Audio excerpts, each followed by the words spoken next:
Hi guys, welcome to Romeo and Juliet, Act 4. Before we begin, I want to make sure you have a couple of papers in front of you. I want you to have your scene guide for Act 4 in front of you. That will encompass all of scenes 1, 2, 3, 4, and 5 for Act 4. Also, before we left on the 13th, I handed out the picture that you see on your screen right now. It's Act 4 standard focus. It's irony and pun. In addition to irony and pun, there's also some foreshadowing. If you don't have these sheets still, I am going to post them on Google Classroom so you have a copy you can either print out or look over and do on a separate sheet of paper when it comes that time. But these are the primary focus points for Act 4. We've talked about all of these lit terms before. We've talked about irony, and as you see here, the three types of irony: verbal, which is sarcasm; situational, where we expect something to happen but the opposite happens; and then also dramatic irony, which is pretty much um, the primary focus of this play, where we know a lot of things that certain characters in the story don't know. And we'll see this a lot, especially in Act 4. Puns, we've talked about very briefly, and I know in 8th grade we may have hit upon it. Puns is a play on words, especially those that sound alike but have different meanings. And you can see on your screen, it says, for example, as Mercutio is dying in Act 3, he says, "Ask for me tomorrow and you shall find me a grave man." Now the pun is on the word grave. Grave has two different meanings. Grave meaning serious, or a grave as when you're buried and you're dead. So he is playing on words, and he means this is serious because I'm going to die. There's a lot of words in here, a lot of phrases that will be used in Act 4 that are a play on words. Puns and irony go hand in hand. A lot of times it's, again, where the characters don't know something, but we as the reader already know what the pun is about. So pay attention to the dramatic irony pieces as well as the certain puns. See if you can pick them out as you're reading. Also, a focus is foreshadowing. We've talked about foreshadowing a lot. We talked about the prologue foreshadowed at the very beginning of the play, that they're hints and clues of things that are going to happen later in the plot. And I've asked you at the end of each at the end of each act, to make predictions based on these clues that have foreshadow events. So we'll go to that, these standard focuses at the end of the acts. In the meantime, we are going to go begin to read Act 4, Scene 1. Just a recap of Act 3. Again, the ironic part is we know that Romeo and Juliet are already married, but the Capulets and Paris don't know that Juliet is already married.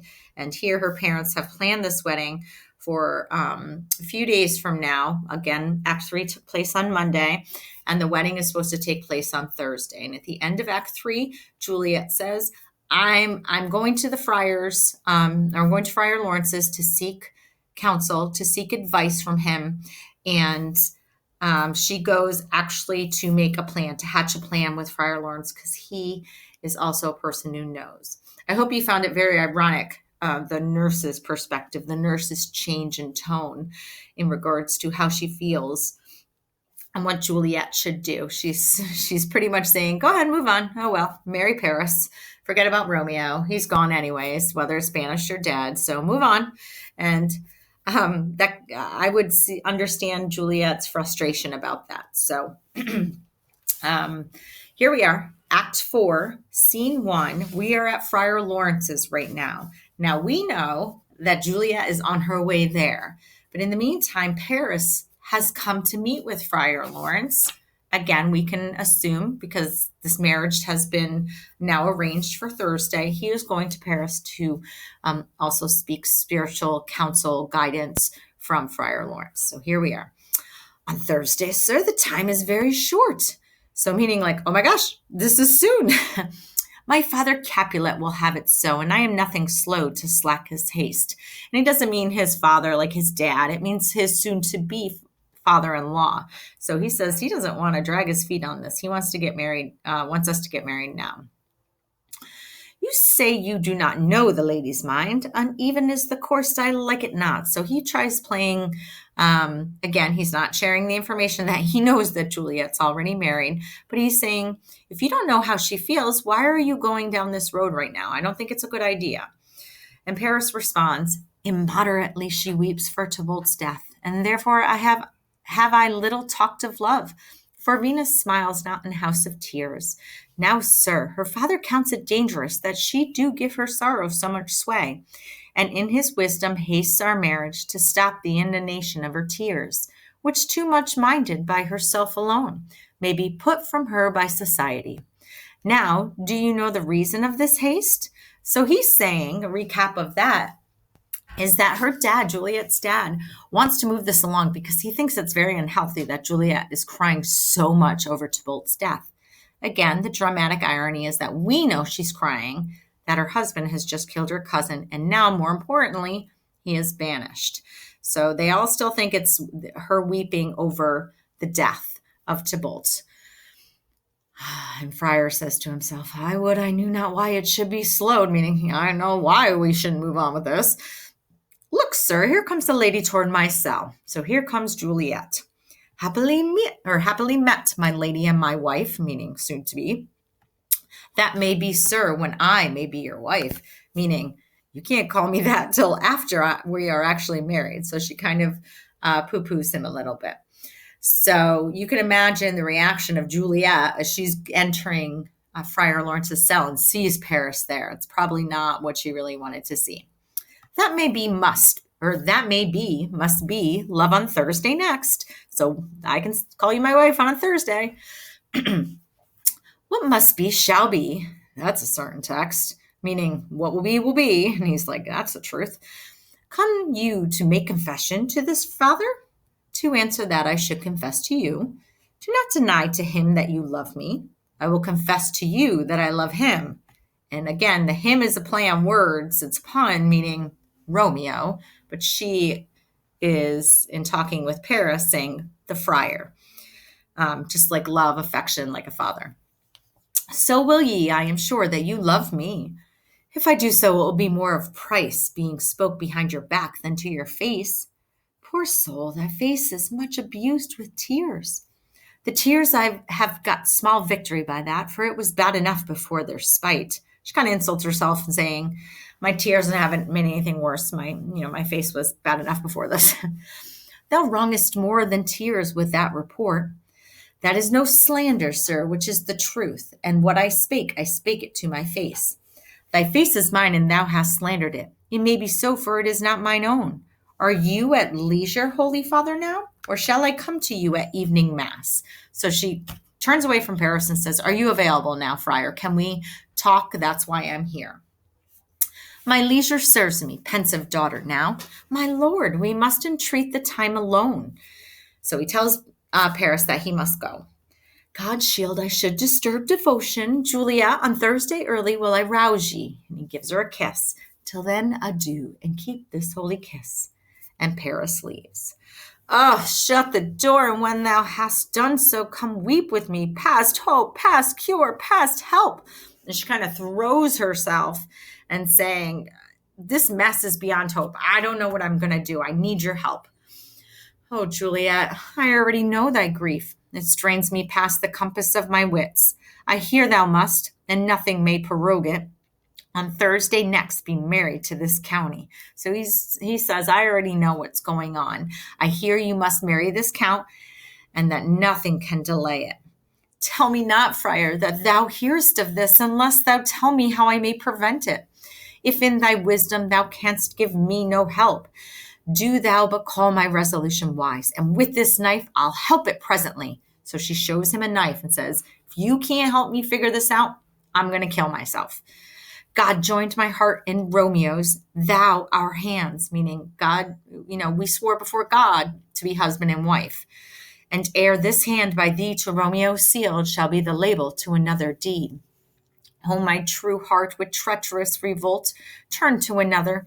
This shall slay them both. Therefore, out of thy long experience time, Give me some present counsel, or behold, twixt my extremes and me this bloody knife shall play the umpire, attributing this which the commission of thy years and art could to no issue of true honor bring. Be not so long to speak. I long to die if what thou speakest. Speak not of a remedy.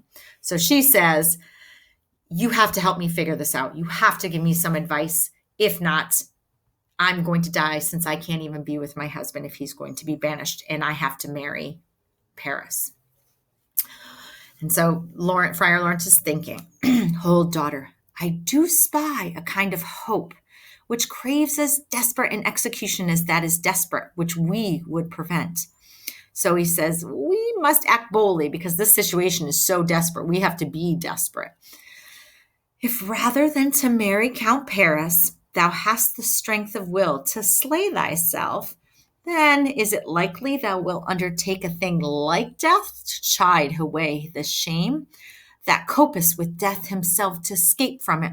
And if thou darest, I'll give thee remedy. So this is the part where some of you referenced, you thought it happened in the other act, but this is the second plan that has been hatched. So he says, if you've already made your mind up that you'd rather die than marry Paris, then how about we pretend, how about we fake your death, and I will help you do this. I will help you carry this out. We'll fake your death and you'll run off with Romeo.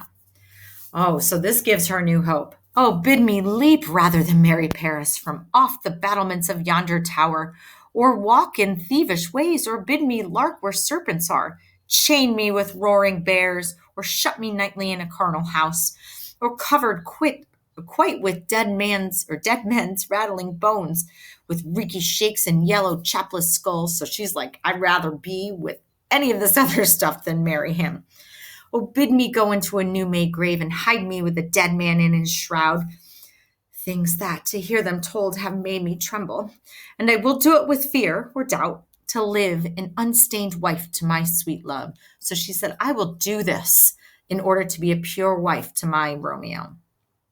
Hold then. So he continues on with the plan. Go home, be merry, give consent. So he says, go home and pretend like everything is better and you're going to marry him. To marry Paris, Wednesday is tomorrow. So here we're on Tuesday. Tomorrow night, look that thou lie alone, meaning go to bed by yourself. Let not the nurse lie with thee in thy chamber. And he shows her a vial, which is like a little tube. Take thou this vial, being then in bed, and this distilled liquor drink thou off, when presently through all thy veins shall run a cold and drowsy humor. For no pulse shall keep his native progress, but surcease. No warmth, no breath shall testify thou livest. The roses in thy lips and cheeks shall fade to paly ashes.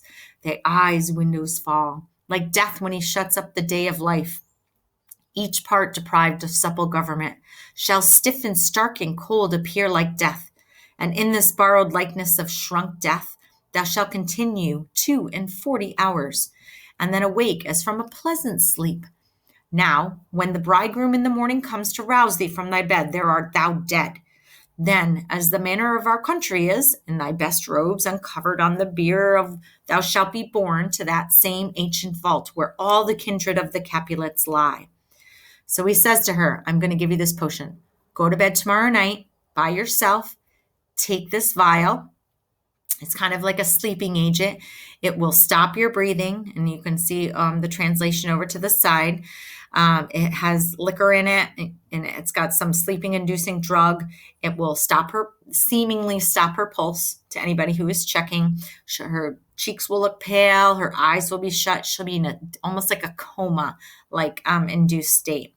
So when somebody comes to wake you up in the morning, probably the nurse, she will think you're dead. And so they'll immediately have a funeral, bring you to the Capulet tombs where all the Capulets are buried. And we're on line 115 now. Or I lied.